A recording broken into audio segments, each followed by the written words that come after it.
Les doy la bienvenida a este módulo donde vamos a analizar dentro del curso de observación ambiental para la ciudadanía el régimen legal costero en primera instancia en el orden nacional,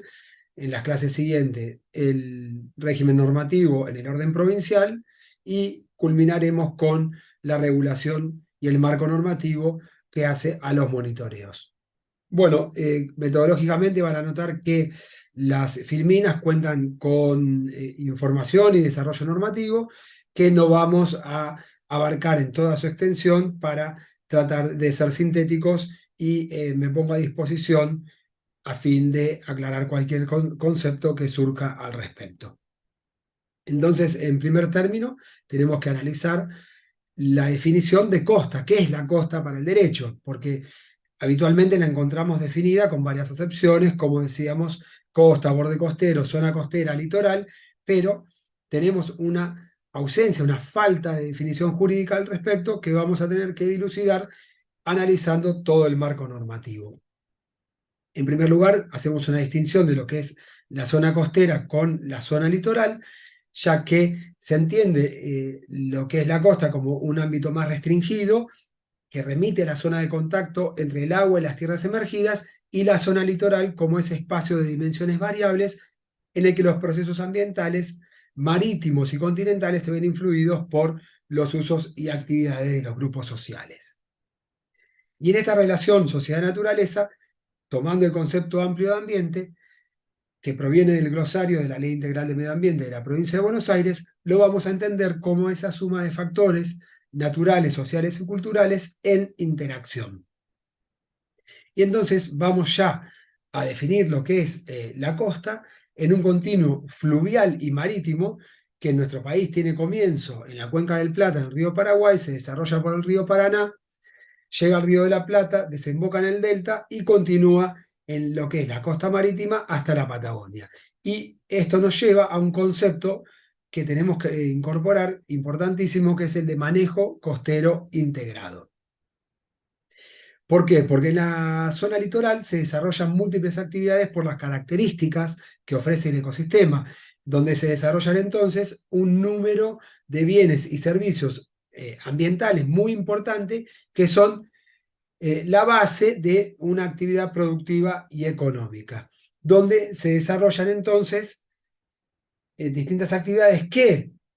encuentran un límite en el hito que podemos denominar en esa materia o en ese sentido a la reforma constitucional del año 94 que consagra el derecho al ambiente sano y equilibrado. Y esto nos lleva a los conflictos socioambientales porque en este ecosistema especial de estas características tan particulares, que es frágil, vulnerable, donde a la vez confluye con lo productivo, encontramos la tensión entre la conservación y el desarrollo, que se intenta trascender o se intenta aportar soluciones a partir del concepto de desarrollo sostenible, que es aquel desarrollo que permite satisfacer las necesidades de las generaciones presentes sin comprometer la de las generaciones futuras. Y tiene tres dimensiones, una social, otra económica y otra ecológica o ambiental. ¿Para qué? Para integrar este sistema litoral que está entonces distribuido en los distintos subsistemas, el físico-natural, el socioeconómico productivo y el jurídico-administrativo, que es el que vamos a desarrollar. Y de forma introductoria, desde lo jurídico, tenemos que entender que nuestra Constitución nos brinda la organización de la forma de gobierno bajo, como decíamos, una forma representativa, republicana y federal. Que esto de por sí nos lleva a una distribución de competencias entre el Estado Nacional, las provincias, que se reservan facultades y atribuciones que delegan al Estado Nacional, y a la vez los estados municipales que dependen de las provincias. Y esto entonces nos lleva a una caracterización del marco normativo, porque al no tener una ley de costas en particular que aglutine la mayor parte de estos institutos jurídicos que hacen al marco regulatorio costero, vamos a tener una gran dispersión normativa, una multiplicidad de jurisdicciones, variedad de autoridades competentes que muchas veces se superponen y a la vez convivencia de normas ambientales con hídricas, normas nuevas con viejas, normas de producción con normas de conservación, y así a través de la habilidad del operador jurídico o de aquella persona interesada en la temática costera que pretende atender un caso en particular, deberá seleccionar la o las normas que sean aplicables a ese caso concreto. Y bueno, ya para definir lo que es la costa, podemos reparar en el Código Civil y Comercial de la Nación, que desde siempre define el dominio público. Y el dominio público involucra lo que es el mar territorial, es decir, desde la tierra hacia el agua, con las distintas distancias establecidas en las leyes especiales y los tratados internacionales. Las aguas interiores, donde vamos a encontrar las playas marítimas, fijando también una distancia, los ríos, los estuarios, los lagos, las lagunas navegables, todo tipo de agua que satisfaga intereses de carácter general, las islas, y también los bienes del dominio público artificial, como son los puertos, las plazas, los caminos, las calles, que van a confluir también en este ambiente litoral costero. Y el artículo 237 del Código Civil y Comercial nos define las características de este dominio público, que es inalienable, imprescriptible e inembargable, y que todas las personas, toda la comunidad tiene su uso y goce, pero sujeto a las disposiciones generales y locales. Es decir, que a veces tenemos un uso público directo y otras veces un uso directo cuando están concesionados o se ha otorgado algún permiso para el uso del dominio público en algunos casos en particular. Dentro de las leyes especiales tenemos la definición de los límites a partir del mar territorial argentino, que va desde la línea de base, esa distancia, hasta las 12 millas marinas, la zona contigua hasta 24 millas marinas, la zona económica exclusiva hasta las 200 millas marinas, con la posibilidad de aplicar las leyes argentinas cuando hay que perseguir o hacer aplicable, como decíamos, la normativa a los recursos vivos que trascienden esa frontera. Otras leyes específicas, como la ley de hidrocarburos, que establece también la distancia. Citamos el emblemático caso que está en la agenda pública en el último tiempo, que es el de la exploración costa offshore o costa afuera, la exploración de hidrocarburífera, offshore, en las costas de Mar del Plata a 300 kilómetros en el mar. Bueno, acá tenemos entonces otra definición, como también lo hace la ley 17.094, donde se establecen las 200 millas marinas, se fija la línea de base, la ley de pesca, que establece una distancia superior para las provincias, y la interpretación que tenemos del máximo tribunal de la Corte Suprema de Justicia de la Nación, que entiende que a las provincias le corresponden 3 millas marinas, salvo en materia de pesca, que se extiende hasta las 12 millas marinas. En lo que es la franja costera, lacustre, fluvial y lagunar, tenemos que encontrar el límite del dominio público hídrico en la línea de ribera, que está fijada en el promedio de las máximas crecidas ordinarias. Y en lo que es la playa marítima, en esa porción de tierra que las mareas bañan y desocupan durante las más altas y más bajas mareas normales, y su continuación hasta la distancia que se corresponda de conformidad con la legislación especial de orden nacional y local aplicable a cada caso en particular. Ya tierra adentro, en lo que es esa franja contigua a lo que es el dominio público hídrico, vamos a aplicar las restricciones y límites al dominio, con la particularidad que la propiedad se mantiene en la esfera privada, pero donde se restringe la actividad económica o la posibilidad del propietario de realizar determinadas acciones o actividades, como puede ser, por ejemplo, la construcción. ¿Para qué? Para garantizar el funcionamiento de ese ecosistema. Y en algunos casos, como en el Camino de Sirga, lo que hace a la materia de la navegación. Con respecto a la conservación, tenemos dos leyes. Una, la de áreas protegidas terrestres, que también incorpora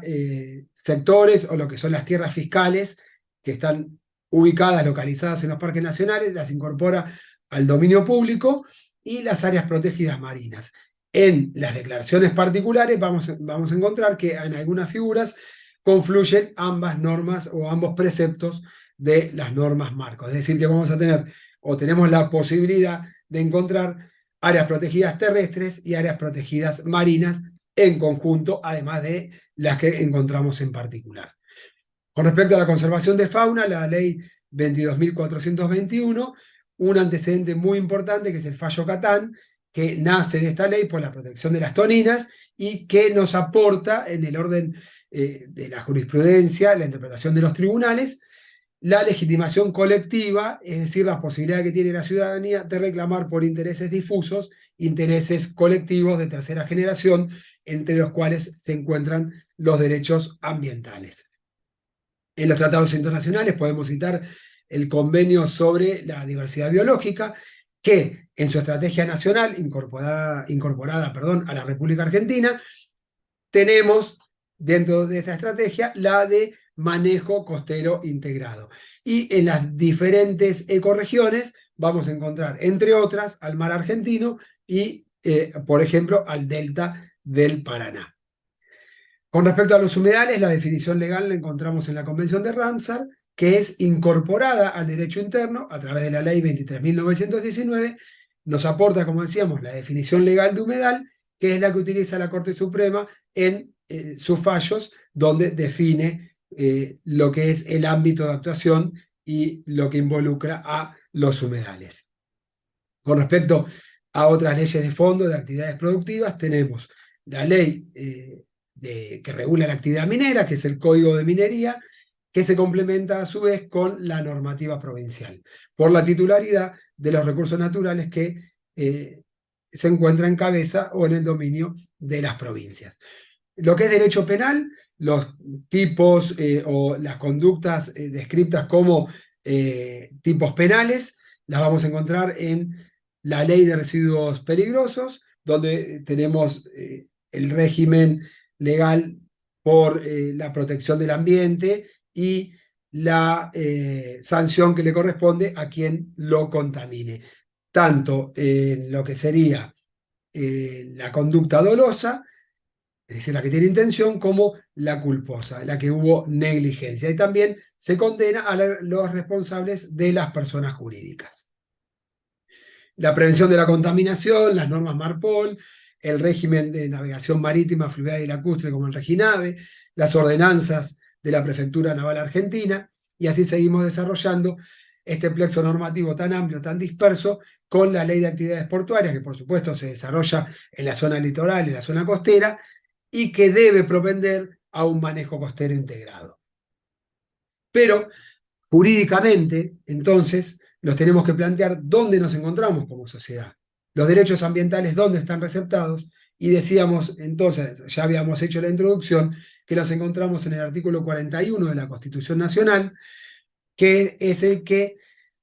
consagra este derecho al ambiente sano, pero desde un concepto de desarrollo sostenible, donde las actividades productivas, el eje del sistema, debe satisfacer las necesidades presentes sin comprometer la de las generaciones futuras. Y estos derechos y deberes ambientales están consagrados, como decíamos en este artículo, y nos aportan entonces toda la gama de posibilidades que tenemos para actuar en defensa y conservación del ambiente a partir del concepto de desarrollo sostenible. Y también un aspecto central muy importante es que esta reforma constitucional del año 94 reconoce expresamente a las provincias el dominio originario sobre los recursos naturales situados en sus territorios. Este artículo 41 está reglamentado por la Ley General del Ambiente, que nos aporta lo que es la política ambiental nacional, que rige sin necesidad de adhesión en todo el país.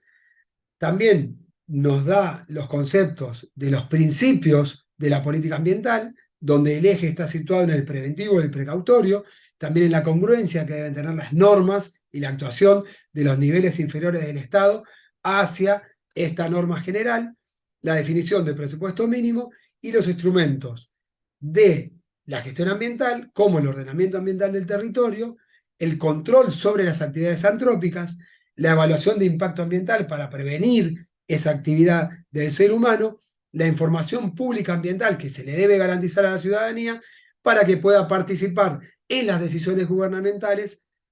con eficacia y de forma adecuada. Porque en el marco de la democracia representativa damos paso, estamos ganando terreno hacia una democracia participativa donde se involucra a la sociedad civil. De este artículo también se desprende, este artículo 41 de la Constitución Nacional, las leyes particulares de presupuestos mínimos que, como decíamos, aplican en todo el territorio nacional sin necesidad de adhesión y donde vamos a reparar en algunas en particular que abordan o son de especial relevancia en la materia costera. Y bueno, todo este plexo normativo nos lleva o nos deposita en un paradigma jurídico ambiental que comprende esta problemática, que transforma el sistema jurídico y lo proyecta en uno distinto al tradicional. Y así, la Corte Suprema de Justicia de la Nación lo define como un paradigma jurídico que ordena en lo que es el agua la relación ecocéntrica o sistémica de todo ese sistema, como decíamos, que trasciende los intereses del Estado o los intereses particulares para proyectarse en una protección o en una interpretación integral ecosistémica. Y este paradigma es tan fuerte, es tan importante, que irradia e impacta en el ordenamiento jurídico y llega así al Código Civil y Comercial de la Nación, que es el cuerpo normativo que establece y regula las relaciones entre los particulares, las relaciones privadas, pero que a partir de su reforma en el año 2015 incorpora los derechos de incidencia colectiva, la compatibilización de los derechos individuales con los derechos ambientales, reconociendo además en el ámbito civil y comercial la aplicación de las leyes de presupuestos mínimos de protección ambiental. Y así llegamos entonces a este concepto de manejo costero integrado, que es el manejo, la gestión de la zona costera como un proceso multidisciplinario que integra los distintos niveles de gobierno, la sociedad en su conjunto, la ciencia, los intereses sectoriales y públicos en la elaboración e implementación de programas para el desarrollo sostenible de los recursos y ambientes costeros. Esto es incorporado por el Consejo Federal de Medio Ambiente, el COFEMA, que plantea, incorpora y proyecta y realiza una estrategia federal en manejo costero integrado. Así dicta, consagra resoluciones donde esta iniciativa se materializa en una estrategia plasmada en un trabajo elaborado al efecto, que les dejo el enlace, y podemos analizar de forma comparada la legislación española sobre el dominio público marítimo terrestre, que nos aporta pautas y guías en lo que es la definición de este espacio, en particular, con la importancia que requiere, donde nos va a dar una ordenación territorial, nos aporta las servidumbres o lo que son los espacios de tránsito peatonal, fijando distancias de distinta graduación, ¿no?, con respecto a la línea de costa, para que la población tenga la posibilidad de transitar por la zona costera, las servidumbres de protección que se extienden más allá del dominio público hacia el dominio privado. Hacemos la comparación con aquellas restricciones y límites al dominio que habíamos analizado al inicio, con la posibilidad que se debe brindar sobre el acceso a esas costas con las servidumbres de acceso al mar, es decir, los pasos públicos que deben existir para que la ciudadanía tenga la posibilidad del disfrute del sector costero, y la zona de influencia más abarcativa, que dentro del dominio privado igualmente interpreta la protección y la integración de todas las actividades productivas que se desarrollan en esta zona litoral. Bueno, en este gráfico vamos a encontrar entonces ya más claro cómo es este límite que se establece entre el dominio privado para llegar al mar y encontrar el dominio público con los sectores de protección y los que garantizan cada uno de los derechos que analizamos. En este sentido, entonces, culminamos con el análisis de la normativa a nivel nacional y bueno, me pongo a disposición para aclarar cualquier concepto, cualquier cuestión regulatoria o cualquier análisis que se pueda desarrollar al respecto. Nos encontraremos entonces en la clase sobre marco legal de la provincia de Buenos Aires.